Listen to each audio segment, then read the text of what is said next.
दरअसल दिल्ली के एक होटल में पाकिस्तानियों के रुके होने की खबर मिली है। 70 से ज्यादा पाकिस्तानियों के रुके होने से हड़कंप मच गया है। सूचना के बाद सुरक्षा एजेंसियां अलर्ट पर हैं।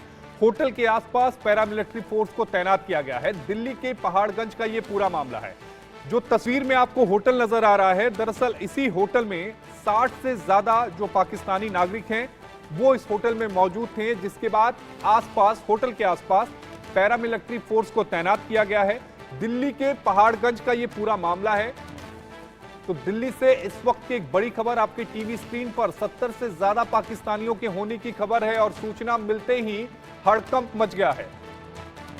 और इसी खबर पर ज्यादा जानकारी के साथ हमारे सहयोगी आयुष शर्मा हमारे साथ ग्राउंड जीरो से लाइव जुड़े हैं। आयुष, जो बताया जा रहा है कि ये जो 70 से ज्यादा पाकिस्तानी हैं, दरअसल ये एक डेलीगेशन था जो इस होटल में रुका हुआ था और उन्हें हजरत निजामुद्दीन जाना था। लेकिन सवाल तो ये उठता है कि जब ये डेलीगेशन भारत आया तो क्या इसकी जानकारी दिल्ली पुलिस को नहीं थी? क्या दिल्ली पुलिस को इस बात को मालूम नहीं था और यही वजह है कि वहां पर बड़ी तादाद में पैरामिलिट्री फोर्स तैनात किया गया? सवाल यह भी उठता है कि आखिर दिल्ली पुलिस के सीनियर अधिकारी वहां मौके पर क्यों पहुंचे जब वहां पर केवल एक डेलीगेशन पहुंचा था? तो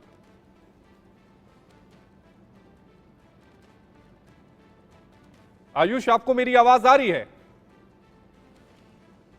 जी, आपकी आवाज नहीं आ रही थी। आप अपना सवाल एक बार फिर से बोलिए। आयुष, देखिए सवाल यह है कि अभी जो जानकारी मिल रही है उसके हिसाब से ये एक पाकिस्तान का एक डेलीगेशन था जो हजरत निजामुद्दीन जाना चाहता है। सवाल यह है कि क्या इस डेलीगेशन को लेकर दिल्ली पुलिस को पहले से कोई जानकारी नहीं थी या फिर भारी संख्या में पुलिस बल क्यों तैनात किया गया? क्यों पुलिस के बड़े अधिकारी उस मौके पर पहुंचे और स्पॉट पर पहुंचे? जी बिल्कुल, इस वक्त सबसे बड़ा सवाल यही खड़ा हो रहा है कि क्या दिल्ली पुलिस को और सुरक्षा एजेंसियों को, साथ ही साथ इंटेलिजेंस एजेंसियों को क्या इस चीज की जानकारी नहीं थी कि पाकिस्तान से 70 लोगों का एक डेलीगेशन देश की राजधानी दिल्ली में आने वाला है। और बड़ी बात यह है कि अगर इसकी जानकारी पहले से थी तो क्या लोकल पुलिस यूनिट तक ये जानकारी कन्वे नहीं की गई थी? क्योंकि एक साथ इतनी बड़ी मात्रा में, इतनी बड़ी संख्या में, माफ कीजिएगा, पाकिस्तान। जी आयुष, डेलीगेशन के आने का फॉरवर्ड क्यों नहीं किया गया था? क्या हुआ तो पुलिस मसले में हड़कंप मच गया और एकाएक पैरामिलिट्री फोर्सेस की तैनाती कर दी गई। आला अधिकारी जितने भी थे वो सब जो थे वो बॉर्डर्स पर, वो माफी जितने भी आला अधिकारी थे वो होटल थे। कारण रहा था कि बहुत बड़ा सवाल निशान अभी खड़ा हो चुका है। और अभी फिलहाल की स्थिति में आपको बताना चाहूंगा कि अभी भी पुलिस के अधिकारी और पैरामिलिट्री फोर्सेस के जवान एक होटल की सुरक्षा में खड़े हुए थे। नहीं, लेकिन सवाल ये उठता है कि आखिर यहां पर भूमिका किसकी है? किसकी तरफ से ये फेल्योर माना जाए? क्या इंटेलिजेंस की तरफ से फेल्योर माना जाए या फिर दिल्ली पुलिस की तरफ से फेल्योर माना जाए? क्योंकि अगर 70 लोगों का डेलीगेशन आता है तो ऐसे ही तो नहीं आया होगा, वीजा लेकर आया होगा, हजरत निजामुद्दीन जाना था, तो इसकी जानकारी क्यों नहीं थी?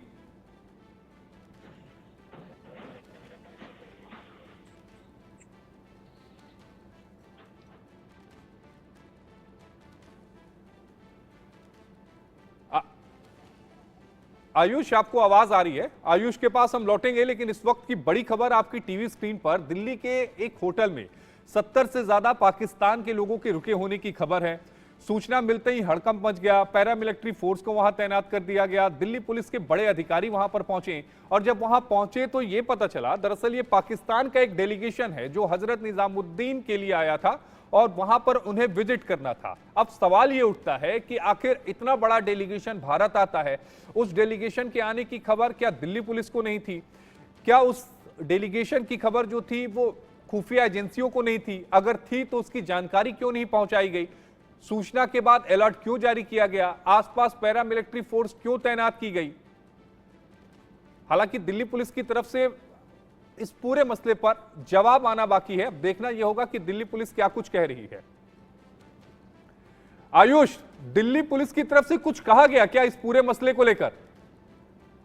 जी देखिए, अभी तक जो सेंट्रल दिल्ली के डीसीपी एम हर्षवर्धन हैं, उनकी तरफ से सिर्फ यही बात कही गई थी कि पहले सूचना मिलती है कि 70 के करीब कुछ पाकिस्तान से लोग आए हैं और वो दिल्ली में रुके हुए हैं, जिसके बाद तुरंत पुलिस एक्शन में आ जाती है और फटाफट से एक टीम जो है वो होटल के बाहर भेज दी जाती है, जिसके बाद पैरामिलिट्री फोर्सेस को भी इमीडिएट एक्शन के लिए कहा जाता है और पूरे होटल को चारों तरफ से घेर लिया जाता है। लेकिन जब पूछताछ होती है, पुलिस जांच करने की कोशिश करती है, तो ये बात सामने आती है कि ये कोई और नहीं, एक डेलीगेशन है जो पाकिस्तान से आया हुआ, जो दिल्ली में हजरत निजामुद्दीन की जो दरगाह है वहां पर अपने दर्शन करने के लिए आए थे। ये लोग पाकिस्तान से आए हुए थे, इनके पास क्या वीजा प्रॉपर तरीके से है या नहीं, पासपोर्ट इनके सही है या नहीं, इसकी जांच होना भी बाकी है। ये सब चेक किया जा रहा है और जब तक ये पूरी जांच और पड़ताल पूरी नहीं हो जाती तब तक दिल्ली पुलिस और पैरामिलिट्री फोर्सेस ने उस होटल में अपना डेरा डाला हुआ है। और एक बड़ी बात जो मैं आपको बताना चाहूंगा, जब आज सुबह इंडिया न्यूज की टीम होटल के बाहर मौजूद थी तो हमने देखा कि जो पाकिस्तानी नेशनल्स वहां पर रुके हुए हैं,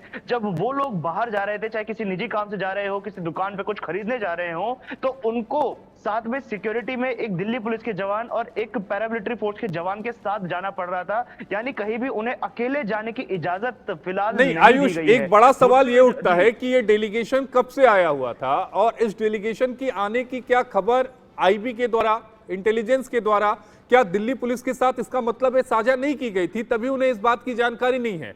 और अभी ये जो डेलीगेशन के सारे लोग हैं क्या इस समय होटल में ही मौजूद हैं? क्योंकि आप कह रहे हैं कि अगर कोई भी बाहर निकल रहा है तो उसके साथ दिल्ली पुलिस का एक जवान, पैरामिलिट्री का एक जवान जो है वो उसके साथ जा रहा है।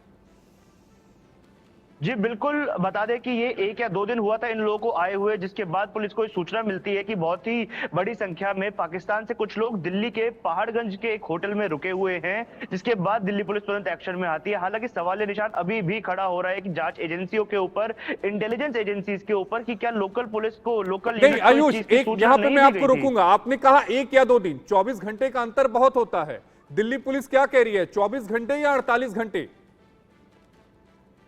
जी बिल्कुल, यही बड़ी बात है कि अभी तक कोई चीज स्पष्ट पुलिस की तरफ से नहीं की गई है। सिर्फ इतना बताया गया था कि ये कोई मतलब खतरा नहीं है इन लोगों से, ये एक डेलीगेशन है, अब इसकी जांच की जा रही है। फिलहाल जो शुरुआती जो कारण बताया गया उनके हिंदुस्तान में आने का, दिल्ली में रुकने का, वो ये था कि वो निजामुद्दीन की दरगाह पर वो लोग आए थे। नहीं, लेकिन आयुष अगर खतरा नहीं है तो होटल में क्यों रखा गया है? जब उनकी तरफ से कोई बाहर जा रहा है, कोई भी शख्स जो है वो बाहर निकल रहा है, तो फिर उसके साथ दिल्ली पुलिस का जवान क्यों जा रहा है? 2 बातें हो रही है ना। आप कह रहे हैं खतरा नहीं है, लेकिन अगर होटल से कोई बाहर जा रहा है पाकिस्तान का नागरिक, तो आप उसके साथ एक सिपाही भेज दे रहे हैं। क्लियरिटी नहीं है दिल्ली पुलिस को, यानी कुल कहें, कुल मिलाकर अगर कहा जाए तो। जी देखिए, जहां तक क्लैरिटी की बात है तो बड़ी बात यह है कि जानकारी पुलिस को नहीं थी, लेकिन जब पुलिस को जानकारी मिली तो पुलिस तुरंत हरकत में आ गई। अब बात यह है कि उनके साथ एक दिल्ली पुलिस का जवान और एक पैरामिलिट्री का जवान क्यों भेजा जा रहा है, वो इसीलिए क्योंकि अभी दिल्ली पुलिस इस मामले की जांच कर रही है। अभी पासपोर्ट चेक किए जा रहे हैं, उनके वीजा चेक किए जा रहे हैं, एम्बेसी से कॉन्टेक्ट किया जा रहा है। तो ऐसे में दिल्ली पुलिस एकदम से लूज कंट्रोल इस पूरे मामले पर नहीं दिखा सकती है। लेकिन आयुष, अभी आप कह रहे थे कि दिल्ली पुलिस ये कह रही थी कि इनसे कोई खतरा नहीं है।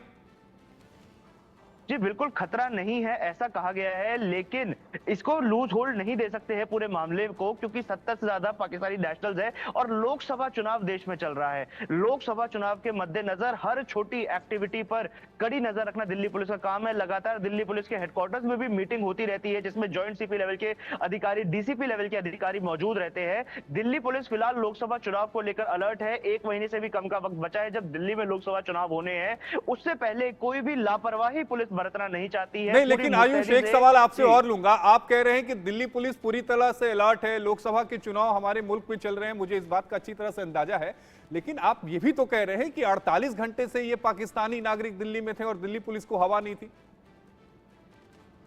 ये बिल्कुल, यही तो बड़ा सवाल है जो अब दिल्ली पुलिस का जिससे जवाब आना बाकी है कि इतने लंबे वक्त तक, अगर ये कहे कि एयरपोर्ट से निकलते ही आखिर ये लोकल यूनिट को सूचना क्यों नहीं दी गई। जब एयरपोर्ट से वो लोग भारत में आए, जहाज के रास्ते से भारत में आए, किसी भी रास्ते से भारत में आए, तो उनको सूचना क्यों नहीं मिली लोकल यूनिट को कि इतना बड़ा एक समूह, एक इतना बड़ा डेलीगेशन दिल्ली में आ चुका है जो हजरत निजामुद्दीन की दरगाह में जाएगा। अक्सर क्या होता है जब कोई ऐसी बड़ी तादाद में लोग किसी देश से दूसरे देश में जाते हैं, और खासकर जब दुश्मन देशों की बात हो रही हो, जहां पर रिश्ते इतने अच्छे ना हो, तो ऐसे में लोकल यूनिट को पहले सूचना दे दी जाती है। इसमें क्या होता है ताकि लोकल यूनिट भी उस चीज के लिए अलर्ट रहे और जो लोग दूसरे देश से भारत में आए हैं उनकी सुरक्षा में भी कोई चूक ना हो सके, इस चीज को लेकर ये पूरी सुरक्षा के जो इंतजाम है वो पहले कर लिए जाते हैं। लेकिन यहाँ पे कहीं ना कहीं चूक मिली है और लोकसभा चुनाव के मद्देनजर अगर ये चूक होती है तो ये बहुत बड़े सवालिया निशान प्रशासन के ऊपर और दिल्ली पुलिस के ऊपर भी खड़े करेगा। जी आयुष, यानी कुल मिलाकर कहें तो अलर्ट कहने से ही सारी चीजें अलर्ट नहीं हो जाती, अलर्ट होना भी पड़ता है और अलर्ट ना होने का जो नतीजा है वो हम देख रहे हैं कि 48 घंटों के बाद सूचना मिली है। इस खबर पर हम 4 बजे विस्तार से चर्चा करेंगे। आयुष, आपका जुड़ने के लिए बेहद शुक्रिया।